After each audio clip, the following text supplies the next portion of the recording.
It's just fantastic.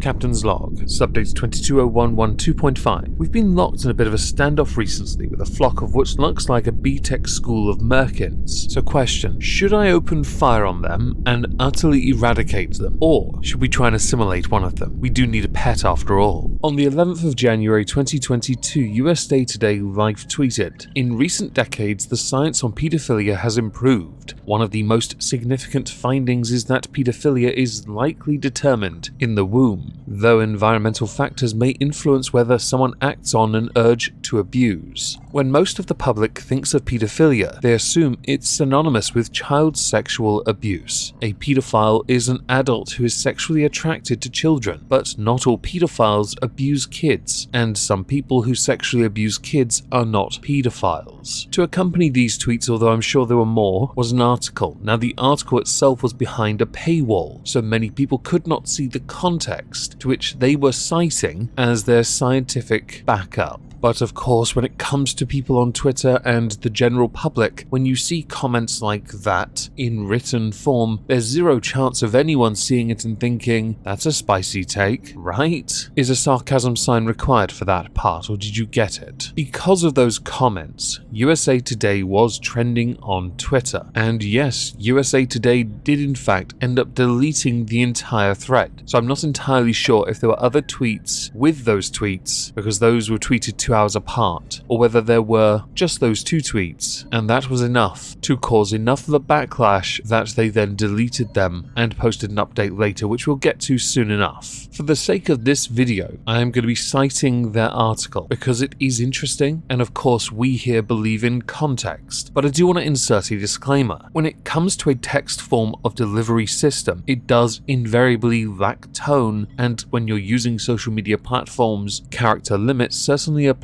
on places like Twitter, which is where this problem will undoubtedly end up being exacerbated. You've used words that do get a visceral response, pedophile being the obvious one. Because of that, you will find yourself in a position where it will be hard to get any form of support on any platform. This same logic can be applied to the real world away from social media, because people don't like pedophiles. It is why many people hold them in the lowest of regard, whether that be the internet, society at large, all the way over to the prisons, where they are at the bottom of the ladder, forever cursed to never be able to climb so much as one rung up that ladder. It is also a point that on social media, when using text, you will be unable to convey a point, certainly when it comes to pedophiles, without getting it completely wrong, or to be able to convey it in such a way where everyone understands your point and agrees with you. The latter, when it comes to understanding pedophiles, which is the point of your article, yeah, no, people aren't going to agree with you. On social media, I firmly believe the opinion of the majority is a short drop and a sudden stop. So with that all out of the way, let's have a look at the article. What the public keeps getting wrong about pedophilia. I can see we're off to a cracking start. Pedophilia is viewed as among the most horrifying social ills, but scientists who study the sexual disorder say it is among the most misunderstood. They then follow up by pointing out that there is a misunderstanding that many have when it comes to being attracted to, but not acting on. And it is a point that was regularly raised to me when I covered Amos Yee and his defense of those people. Now granted, in hindsight it's irrelevant, he's already crossed the line, but the distinction is important to recognize. Pedophilia is defined by recurrent, intense, sexually arousing fantasies, sexual urges or behaviors involving sexual activity with a prepubescent child or children. Scientists have in recent decades improved their understanding of causes, prenatal and early childhood risk factors, as well as how pedophiles can better control impulses. And this is where we get to the interesting part, because one of the most significant findings is that scientists who study the disorder say it is determined in the womb, though environmental factors may influence whether someone acts on an urge to abuse, with evidence suggesting it is inborn, so it is neurological, which comes from James Cantor, a clinical psychologist, sex researcher, and former editor-in-chief of Sexual Abuse, a journal of research and treatment. Pedophilia is the attraction to children regardless of whether the person ever harms. But the next paragraph is where it actually attaches to the tweet. Not all people who sexually abuse children are pedophiles. Some pedophiles never abuse children, experts say, and some people who sexually abuse children do not sexually prefer them, but use them as a surrogate for an adult partner. They may be disinhibited and antisocial with impulse control problems. Just because I'm that guy, inborn could also mean hereditary or inherited. The word could is quite important there. Michael Seto, a forensic research director at the Royal Ottawa Healthcare Group in Canada, says that there is more neuroscientific knowledge of pedophilia than ever before, with MRI research showing how sexual interests develop in the brain, saying, "I think as a field we've accepted the idea that this is not something that people choose, and that pedophilia is something people are born with or at least have a predisposition to." They also believe that research offers insight into risk factors, with Seto confirming that men with pedophilia have a much higher incidence of early childhood head injury, with one study showing that on diagnosed pedophiles, they are more likely to report their mothers having had received psychiatric treatment, which they believe suggests that the disorder may be influenced by genetic factors. Not to be that guy, but when I see an article that uses the words could and may, it doesn't mean you've proven anything or proven it more likely. If anything, you just created a grey area to legitimize a point. Or as another word to associate with this be the word some. The article concludes by talking about the controversy over destigmatizing pedophilia, with an academic at Old Dominion University in Norfolk, Virginia, who had talked about this and referred to pedophiles as minor attracted people, had resigned in November following outcry over that phrase. There's a reason why. It's because people using minor attracted people, online more notably, are using it as a way of identifying it as a legitimate sexuality that should be given airtime equal to that of the LGBTQ and all the other letters that I can't remember community. There are also people within that community that not only use it to legitimize it as a sexuality, but push it as something that should be accepted. The problem is, as I earlier stated, the vast majority of people do not care where it comes from. They don't care about its origins. All they care about is that the person who is one is locked up, or suffer some fate akin to that of an episode of Dexter. Now, I've always held the opinion that if you are one and have never acted on it, therapy is the best option available to make sure you never, ever act on it. An opinion that is referenced at the bottom of the article. Now, obviously, this article was behind a paywall, wasn't it? Well, not anymore, and there's a reason why. But first, I'm going to read two tweets, one from Jack, whose last name I can't pronounce. "Hi, at USA Today Life. Why did you delete this?" Paul Joseph Watson. USA Today hastily deleted a series of tweets which critics said were tantamount to the normalization of pedophilia after the newspaper cited science to assert that pedophilia was determined in the womb. The air quotes there are quite important, because I didn't mention it, did I? They didn't reference where the sources come from, any of the studies, any of the data. They just referenced people who claim to have the information, who claim to present the information, speaking from an authority, which I believe is known as a fallacy. And without those sources, without that data, without that information, it is just that, asserted. So USA Today put out an updated Twitter thread. A previous thread did not include all information, and the story it was written about is behind a paywall. We made the decision to delete the thread. The initial thread lacked the context that was within the story, and we made the decision to pull down the entire thread. We've removed the paywall on the story, and then,